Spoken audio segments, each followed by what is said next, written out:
అర్ధరాత్రి 1 గంట అవుతుంది. చలికాలం కావడంతో ఎముకలు కొరికే చల్లని గాలి వీస్తుంది. రోడ్లు జనసంచారం లేక నిశ్శబ్దంగా కనిపిస్తున్నాయి. అలాంటి వేళలో 2 యువతులు తాము చూసి వచ్చిన సినిమా గురించి మాట్లాడుకుంటూ నడుచుకుంటూ వెళ్తున్నారు. స్త్రీ అర్ధరాత్రి ఒంటరిగా నడిచే రోజు వస్తేనే మనకు నిజమైన స్వాతంత్రం వచ్చినట్టు లెక్క అన్న మహాత్ముడి సూక్తి ఈ యువతులు నడుస్తున్న వైనాన్ని చూస్తే అర్థమవుతుంది. ఆ 2 యువతులు కాలేజీ విద్యార్థినులు కావడం వల్ల వారిలో ఆ ధైర్యం ఉండొచ్చు. సన్నగా మెరిసే తీగలా ఉండే యువతి పేరు వనజ, పొట్టిగా బొద్దుగా ఉండే ఆమె పేరు జయశ్రీ. వీరిద్దరూ ఒకే తరగతిలో చదువుకోవడం ఒక కారణమైతే వారు నివసించే ఇల్లు కూడా ఒకే గల్లీలో ఉండడం మరో కారణంగా 2 దగ్గర స్నేహితురాలుగా మారగలిగారు.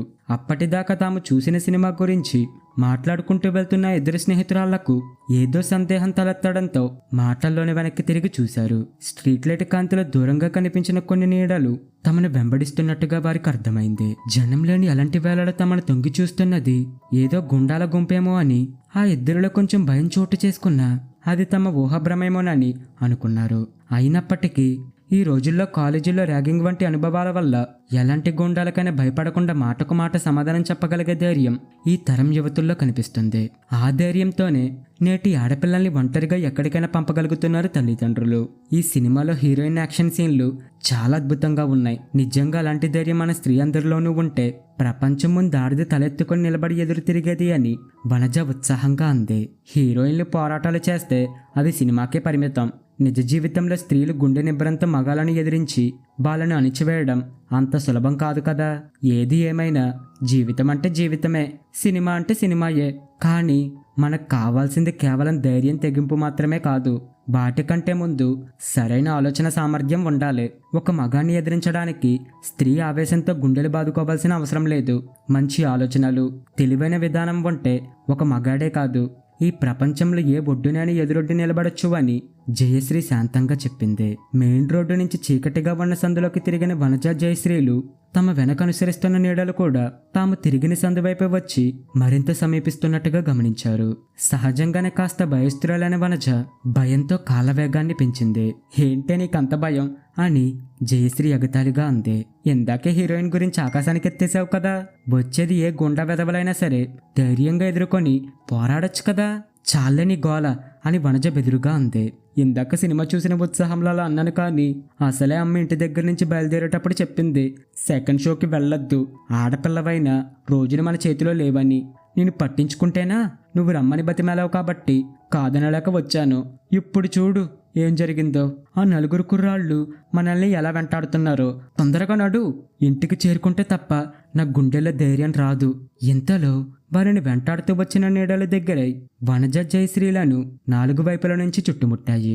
హాయ్ బేబీస్ అంటూ పళ్ళు కనబడేలా చిరాగ్గా నవ్వుతూ పలకరించాడు వచ్చిన నీడల్లో ఒకడు. వనజ ఒక్కసారిగా భయంతో గడగడలాడిపోయింది. కానీ జయశ్రీ ధైర్యంగా ఏంటే అని కోపంగా అరిచింది. ఒక్కసారి మాతో మూలకి వస్తారా అన్నాడా వ్యక్తి. ఎందుకు అని జయశ్రీ ఏమి తెలియనట్టు నటిస్తూ కోపాన్ని బిగబెట్టుకుని అడిగింది. అబ్బో, ఆ మాత్రం తెలియని చిన్నపిల్లల్లా ఉన్నారే, చూస్తే కాలేజీ అమ్మాయిలా కనిపిస్తున్నారు. అర్ధరాత్రి ఒక మగాడు ఆడదాన్ని మూలకి రమ్మన్నాడంటే ఎందుకో తెలియనట్టు నటిస్తున్నారంటే మీరు చాలా మాయకులే. ఎందుకు రమ్మన్నామో స్పష్టంగా చెప్పేస్తాం, ఆ మూలకి రండి అంటూ వనజను తన వైపుకు లాగడు వాళ్ళలో మరొకడు. అదే సమయంలో మిగిలిన 2 జయశ్రీ భుజాలను గట్టిగా పట్టుకున్నారు. ప్లీజ్ మమ్మల్ని ఏం చెయ్యొద్దు అని వనజ వేడుకుంది. అంతే, 4 ఒక్కసారిగా గట్టిగా నవ్వారు. ఆ వెకిలి నవ్వు వనజ, జయశ్రీలలో భయాన్ని రెట్టింపు చేసింది. ఇప్పుడు ఏం జరుగుతుందో అర్థమై 2 స్నేహితురాళ్ళకి చెమటలు పట్టాయి. అయినా వాళ్ళు ఏం చేయగలరు? 2 బలహీనులు. వీళ్ళని ఎదిరించే ధైర్యం తమలో లేదని గ్రహించారు. ఈ పరిస్థితి నుంచి ఎలా తప్పించుకోవాలో ఆలోచనలు గుండెల్లో తొలిచాయి. కానీ దారి కనిపించలేదు.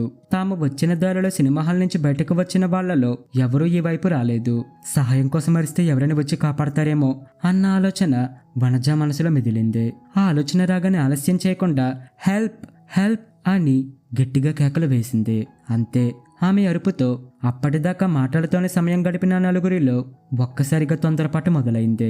ఒరేయ్, ఇక మాటలతో వెళ్ళని ఒప్పించాలని చూడడం మనకే నష్టం, త్వరగా చేతులెత్తేయండి అని వాళ్ళలో ఒకడు కంగారుగా అన్నాడు. అంతే, ఆ మాటలతోనే వనజ జాకెట్ను గట్టిగా లాగి చించేశాడు. ఒక్క ఉదూటున ఆమెను కిందకి తోసేశాడు.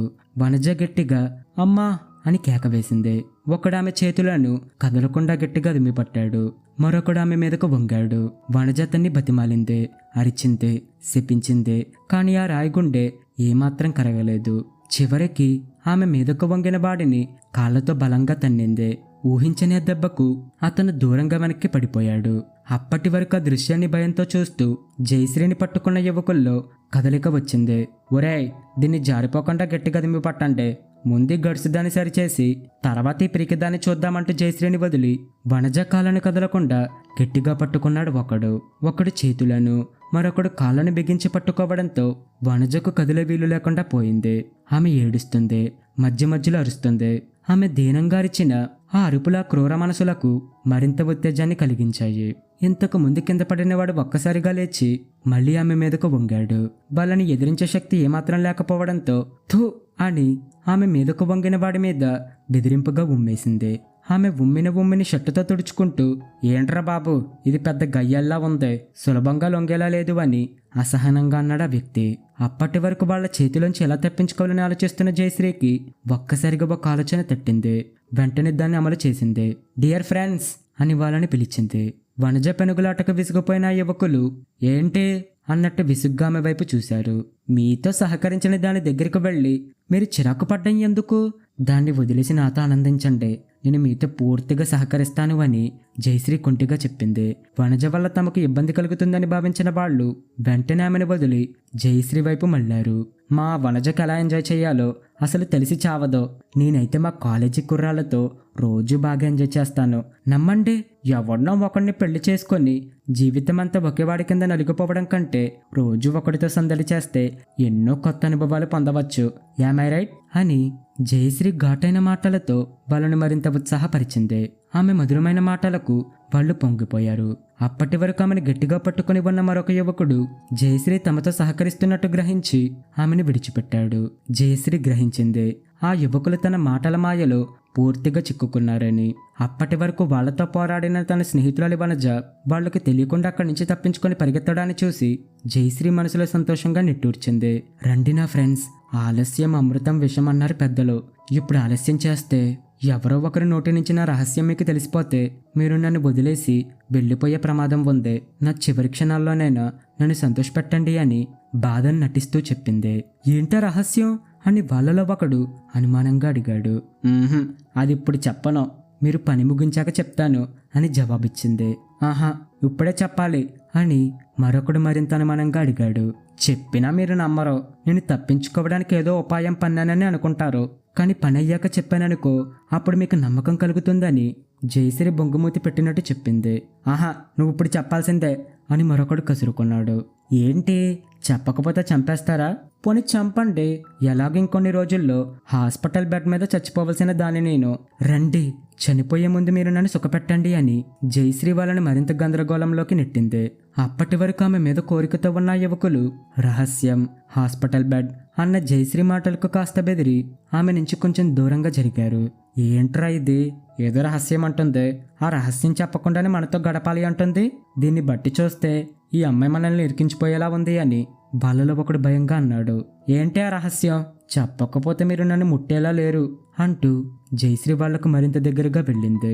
అవును అన్నట్టు తలలు ఊపుతూ ఆ యువకులు జయశ్రీ నుంచి మరింత దూరంగా జరిగారు. మరేం లేదు, చిన్న జబ్బు మాత్రమే, ఎయిడ్స్ అని రహస్యంగా చెప్పింది జయశ్రీ. ఎయిడ్సా అంటూ వాళ్ళు ఒక్కసారిగా ఉలిక్కి పడ్డారు. అవును, మా కాలేజీ బాయ్ ఫ్రెండ్స్తో ఎంజాయ్ చేశానని ఇందాక మీతో చెప్పాను కదా, వాళ్ళలో ఎవరికో ఉందేమో, అది నాకు అంటుకుంది. అయినా ఏం పర్వాలేదులే, మందులు వాడుతున్నాను కదా, తగ్గిపోతుంది. ఆ రహస్యం చెప్పేశాను, ఇక మాటలెందుకు, చేతల్లో చూపించండి అంటూ గాలిలో ముద్దు ఎగరేసింది. అంతే, ఆమె మాటలు విషంలో తాకినట్టు అనిపించడంతో ఆ నలుగురు పోకరి యువకులు వెనక్కి తిరిగి చూడకుండా అక్కడి నుంచి పరుగు తీశారు. హలో ఫ్రెండ్స్, మిమ్మల్నే, నన్ను సుఖపెట్టరా అంటూ గట్టిగా అరుస్తూ వాళ్ళని వెంబడించడం మొదలుపెట్టింది జయశ్రీ.